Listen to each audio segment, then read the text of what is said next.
Mi nombre es María Elena Gómez Soto. Estoy estudiando en la Universidad Abierta y a Distancia de México, en la licenciatura de Nutrición Aplicada. Esta es la materia de Fisiopatología 3 y Unidad 2, Enfermedades hematológicas y estados catabólicos. Evidencia de aprendizaje, estados catabólicos.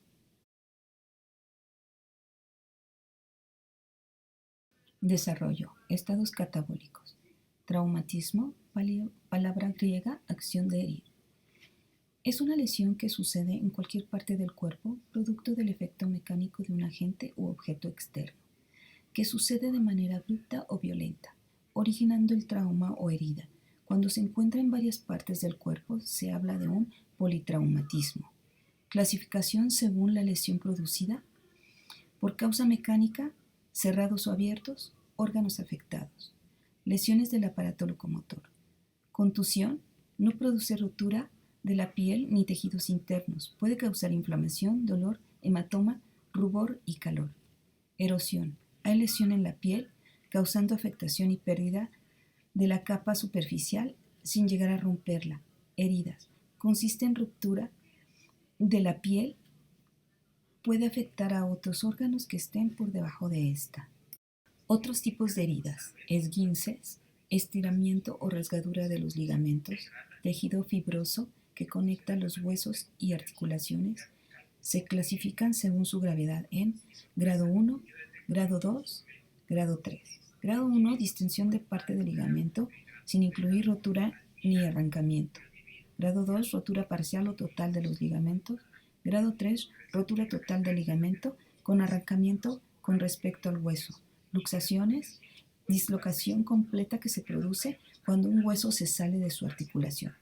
Las fracturas es la ruptura generalmente en un hueso. Si éste rompe la piel, se denomina fractura abierta o compuesta. Generalmente ocurren debido a caídas, lesiones deportivas o accidentes automovilísticos. Circulatorio. Afectan funcionalidad cardíaca, lesiones del sistema nervioso central, daño en tejidos del cerebro o médula espinal. Leve puede recuperarse, grave puede ocasionar discapacidad permanente o muerte. Lesiones cerebrales y médula espinal suceden por colisiones de autos o accidentes deportivos regularmente. Lesiones viscerales. Depende de las vísceras afectadas. Pueden presentar en el comienzo aspectos poco reveladores del daño que producen hasta tanto se agoten sus mecanismos defensivos. Sepsis es una infección sospechada o documentada clínica o microbiológicamente con uno o más de los criterios de síndrome de respuesta inflamatoria sistémica, SIRS, o cualquiera de los siguientes criterios. Frecuencia cardíaca menor a 90 latidos por minuto, temperatura mayor a 38 grados o menor a 36 grados centígrados, leucocitos mayor a 12.000 o menor a 4.000, o leucocitos normales con más del 10% de formas inmaduras. Frecuencia respiratoria mayor a 20 y menor a 32. Puede ser causada por cualquier tipo de infección, ya sea bacteriana, viral, micótica o incluso parasitaria. Solamente es posible prevenir la sepsis mediante la prevención de las infecciones, con medidas constantes de higiene y al evitar a las personas con infecciones. Otras infecciones pueden evitarse también con vacunas. Son las lesiones producidas por alteraciones de origen térmico, calor o frío, sea cual sea el agente etiopatogénico, y la presentación de dichas lesiones. En los siguientes esquemas se muestra la clasificación de quemaduras, de acuerdo al tipo de agente que lo produce, gravedad y profundidad. Tipo de quemadura: térmica, agente productor, el calor, líquidos calientes, fuego directo, gases inflamables, el frío, congelación. Tipo de quemadura: eléctricas, es por la electricidad, atmosférica, industrial. Tipo de quemadura química: productos químicos, ácidos, bases, gases. Radiactivas, por la radiación del sol, radiaciones ultravioletas, radiaciones ionizantes, rayos X, energía atómica, radiación por isótopos radioactivos. Cáncer. Se designa a un amplio grupo de enfermedades que afectan afectan a cualquier parte del cuerpo. Se reconoce como un crecimiento tisular producido por la proliferación continua de células anormales con capacidades de invasión y destrucción de otros tejidos. No es una enfermedad única, es un conjunto de enfermedades que se clasifican en función del tejido y de la célula origen. Hay 3 principales subtipos. Sarcomas provienen del tejido conectivo como huesos, cartílagos, nervios, vasos sanguíneos, músculo y tejido adiposo. Carcinomas proceden de tejidos epiteliales que cubren las cavidades y órganos corporales, tejidos glandulares de mama y próstata, así como la piel. Los carcinomas que tienen estructura similar a la piel se les llama carcinomas de células escamosas y los de estructura glandular se les llama adenocarcinomas. Leucemia y linfomas. Incluyen los cánceres de los tejidos formadores de las células sanguíneas, produciendo inflamación en los ganglios linfáticos, invasión del vaso, médula ósea y sobreproducción de células blancas inmaduras. Los factores que son capaces de originar el cáncer se encuentran la herencia, productos químicos, radiaciones ionizantes, infecciones y virus. El cáncer incluye muchos procesos patológicos que se caracterizan por el crecimiento de células que perdieron su capacidad normal de regulación de crecimiento y por ello se multiplican y diseminan. De acuerdo a la OMS, puede aparecer prácticamente en cualquier lugar del cuerpo. El tumor suele invadir el tejido circundante y provocar metástasis en puntos distantes del organismo.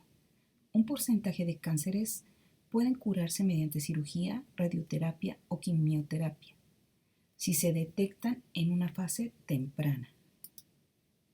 Carcinogénesis. Iniciación. Sucede a nivel del genoma y las alteraciones se dan en los tumores benignos y malignos. Promoción. Es la etapa de crecimiento tisular con la formación del tumor. Progresión. Implica la capacidad de invadir tejidos vecinos o a distancia por la célula tumoral maligna. De pacientes oncológicos. Clasificación. Oncológico. La enfermedad invade un solo órgano. En el diagnóstico, el 40% de los pacientes presenta anemia. Pacientes menos susceptibles a infecciones. Hay presencia de dolor durante el tratamiento. Oncohematológico. La enfermedad invade médula ósea o tejido linfático. Presencia de anemia, leucopenia y plaquetopenia. Existe un mayor riesgo de infección. Pueden cursar neutropenia, febril, astenia y adinamia. De radioterapia. Sus características.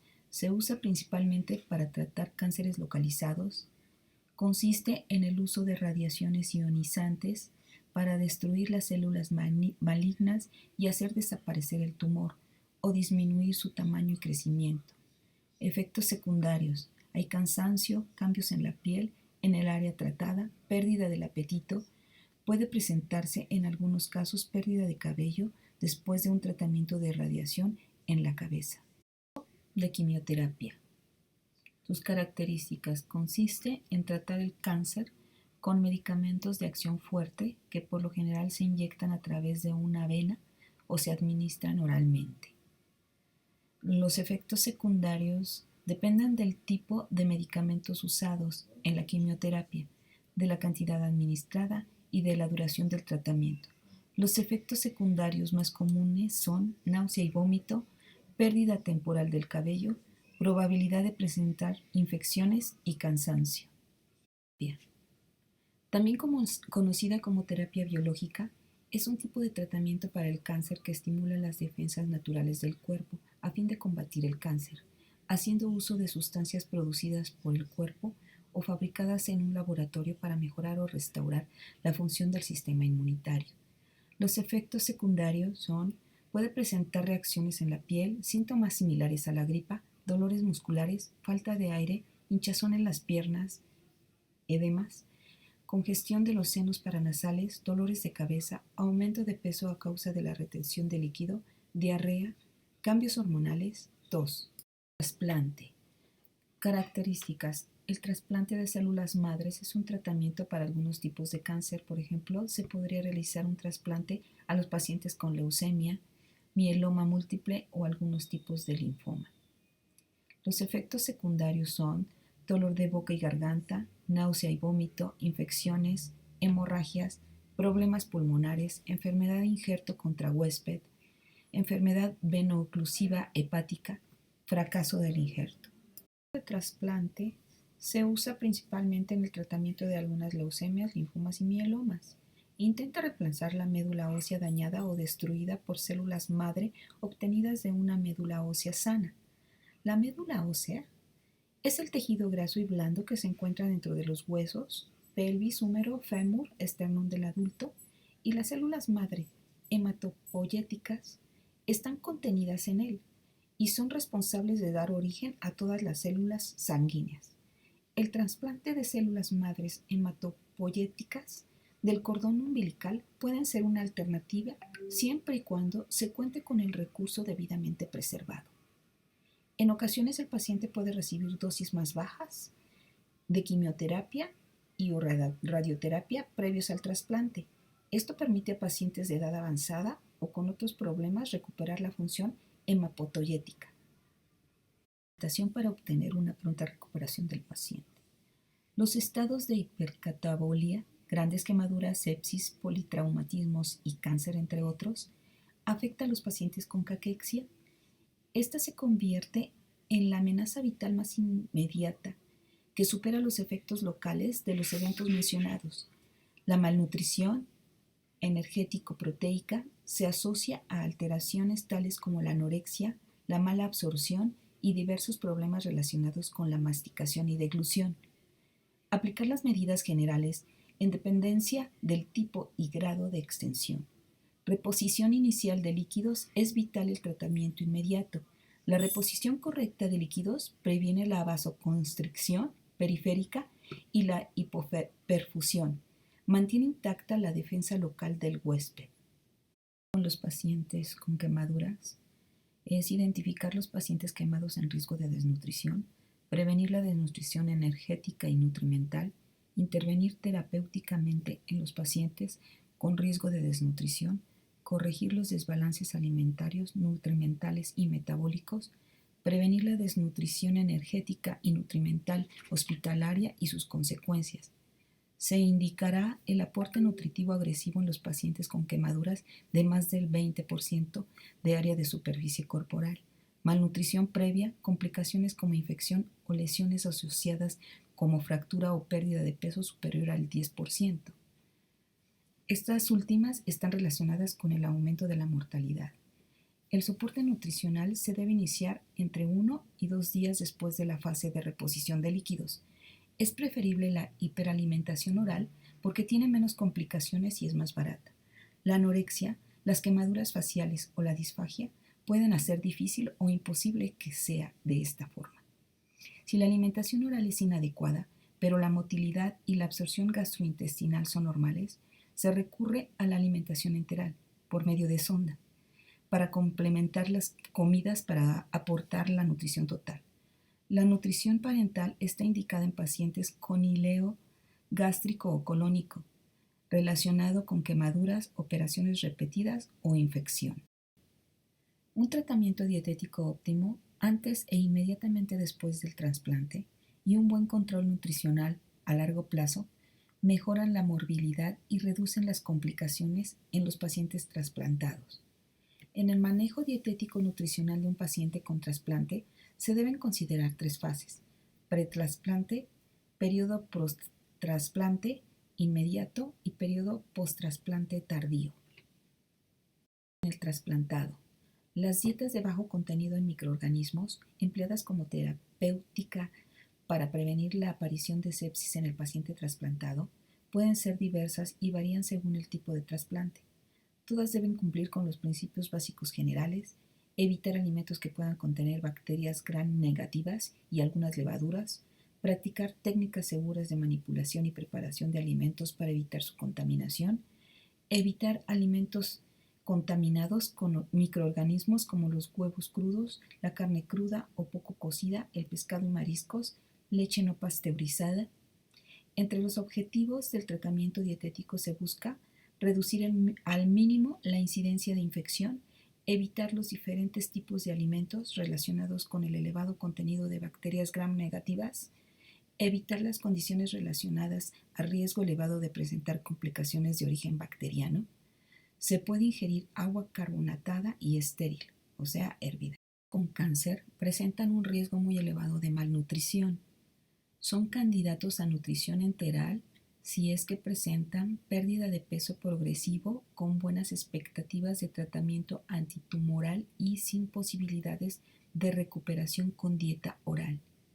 Pacientes con anorexia severa, con funcionamiento digestivo y calidad de vida aceptables. Pacientes con disfunciones digestivas secundarias a la radioterapia y quimioterapia, con expectativas positivas frente a la enfermedad tumoral. La alimentación enteral total cubrirá de modo fisiológico sus necesidades nutricionales aumentadas, dado el importante grado de estrés metabólico que comporta la enfermedad maligna. La intervención nutricional para aumentar la ingesta oral en pacientes con cáncer que pueden comer pero están desnutridos o en riesgo de desnutrición. Esto incluye asesoramiento dietético, el tratamiento de los síntomas y trastornos que afectan la ingesta de alimentos y los suplementos nutricionales orales. Vías de alimentación. Se recomienda la nutrición enteral si la nutrición oral sigue siendo inadecuada a pesar de las intervenciones nutricionales, el asesoramiento, suplementos, y la nutrición parental si la nutrición enteral no es suficiente o factible. El aceite de pescado, dosis más frecuentes utilizadas, 4 gramos a 6 gramos por día, y los ácidos grasos omega 3 de cadena larga, 1 gramo o 2 gramos al día, disminuyen la respuesta inflamatoria en pacientes con cáncer, como lo demuestra el descenso en los marcadores inflamatorios, interleucina 6 o proteína C reactiva, y el gasto energético en reposo. Críticamente enfermos con lesión cerebral traumática posoperados, hay que dar nutrición enteral temprana, con polimérica alta en proteínas, iniciar en el periodo inmediato post-trauma, 24 horas, una vez que el paciente se encuentre hemodinámicamente estable. El tratamiento en escenarios quirúrgicos son determinar el riesgo nutricional en todos los pacientes posquirúrgicos admitidos en la unidad de cuidados intensivos, iniciar nutrición enteral temprana en el periodo posoperatorio a las 24 horas cuando sea posible. En los pacientes que han sido sometidos a cirugía mayor del tracto gastrointestinal superior y que no sea factible dar apoyo vía enteral, se recomienda la vía parental cuando el apoyo se requiera por más de 7 días. En pacientes con abdomen abierto, en ausencia de lesión intestinal, se sugiere nutrición enteral temprana, de 24 a 48 horas posterior a la cirugía. Se sugiere proveer entre 15 a 30 gramos de proteína adicionales por cada litro de exudado en pacientes con abdomen abierto. El requerimiento energético debe ser determinado como cualquier otro paciente de terapia intensiva. En el paciente quemado, la nutrición enteral debe usarse cuando el tracto gastrointestinal esté íntegro y funcional y cuando por vía oral no se alcanzan los requerimientos energéticos. Debe reservarse para aquellos pacientes quemados en quienes la nutrición enteral no es factible o no es tolerada. El paciente quemado deberá recibir entre 1.5 a 2 kilogramos por día de proteínas. En el paciente crítico con quemaduras se recomienda la suplementación de glutamina enteral y paciente con politrauma. La dosis del aminoácido L-glutamina es de 0.2 a 0.4 kilogramos al día y del dipéptido de alanina L-glutamina de 0.3 a 0.6 gramos por kilogramo al día. No se recomienda el uso de glutamina en pacientes con choque. No usar fórmulas inmunomoduladoras de manera rutinaria en el paciente con sepsis severa. En el paciente con sepsis es recomendable proveer una alimentación trópica definida como 10 a 20 kilocalorías por hora o más de 500 kilocalorías al día para la fase inicial de la sepsis, avanzando hasta el tolerarse a las 24-48 horas más del 80% de los requerimientos energéticos en la primera semana. Se sugiere el aporte proteico de 1.2 kilogramos al día. El apoyo nutricional especializado debe considerarse como parte esencial del tratamiento en el paciente crítico, ya que no solo se asocia a beneficios nutricionales, también contribuye a mejorar la respuesta metabólica a la lesión, previene el daño celular oxidativo y modula favorablemente la respuesta inmune. Todos los pacientes hospitalizados requieren someterse a un tamizaje nutricional dentro de las primeras 48 horas de la admisión hospitalaria. El uso de calorimetría indirecta para estimar el gasto energético es el estándar de oro, pero tiene frecuentes limitaciones por el costo del equipo y las condiciones del enfermo. Utilizar una ecuación predictiva como Harris-Benedict, Eaton-Jones, Penn State, Mifflin, o la ecuación simple basada en el peso usual 20 a 25 kilocalorías por kilogramos al día para determinar los aportes energéticos en ausencia de calorimetría indirecta. Debido a la proteólisis y síntesis refractaria de proteínas existentes en fases tempranas en el paciente crítico, se sugiere un alto consumo de proteínas, 1.5 gramos de kilogramos al día, independientemente del aporte calórico. No se recomienda usar albumina, prealbumina, proteína ligada al retinol y proteína C reactiva para evaluar el estado nutricional ni la respuesta a la intervención nutricional en la fase aguda de la enfermedad crítica. No presentará consecuencias negativas si el paciente tiene buen estado de nutrición y aporte menor al 100% del requerimiento energético durante algunos días. En un paciente sin desnutrición, que en 5 a 7 días puede iniciar vía oral o enteral y que no requiere nutrición parental, se puede administrar glucosa basal de 2 a 3 gramos por kilogramos al día.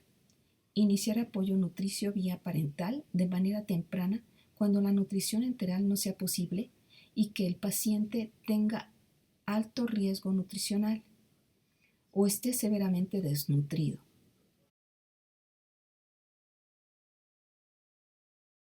Las vitaminas antioxidantes, como la vitamina E y el ácido ascórbico, así como elementos traza, incluyendo el selenio, zinc y cobre, han mostrado una mejoría de la mortalidad en pacientes críticos, en especial en los pacientes que tienen patologías agregadas como quemaduras, politrauma y ventilación mecánica. Selenio.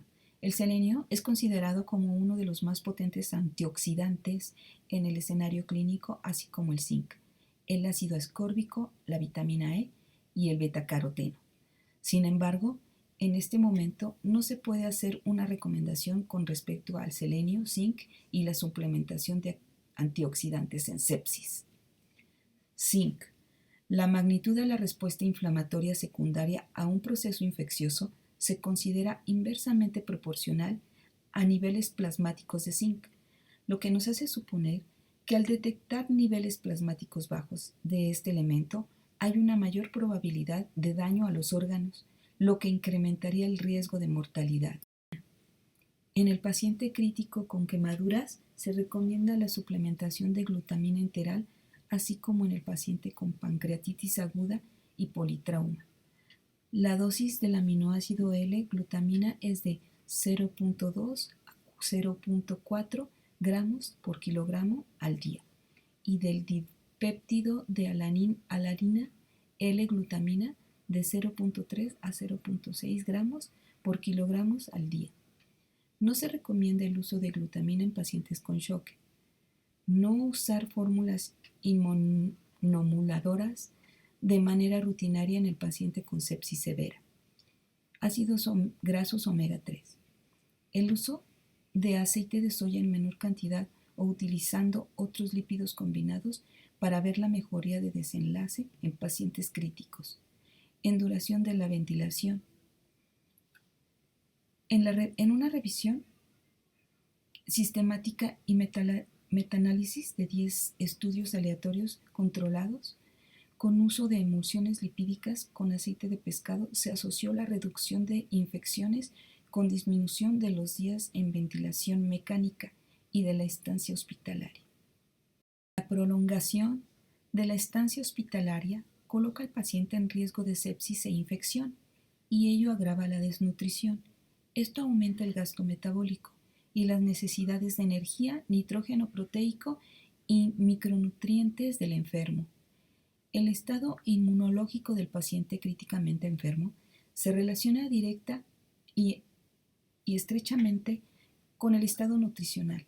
La desnutrición altera profundamente la estructura, organización y funcionamiento del sistema inmunitario, y estas alteraciones impactan tanto en los órganos centrales como las dos ramas de la respuesta inmune.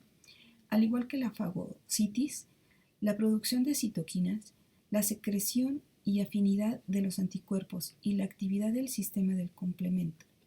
El intestino funciona como una fábrica productora de inmunocitos, como los plasmocitos y los linfocitos B, que se desplazan a sitios distantes con el tejido linfoide bronquial, nasal y tonsilar para ejercer sus funciones. La supresión del aporte de alimentos nutrientes al enfermo crítico durante la respuesta al trauma puede perturbar significativamente la proliferación de inmunocitos, la capacitación de los mismos para las funciones biológicas que les son propias y la migración hacia los sitios distantes de acción. El apoyo nutricional en el paciente crítico con una terapia nutricional tiene el objetivo de reducir la respuesta metabólica al estrés, prevenir el daño celular secundario a oxidación y modular de manera favorable la respuesta inmune.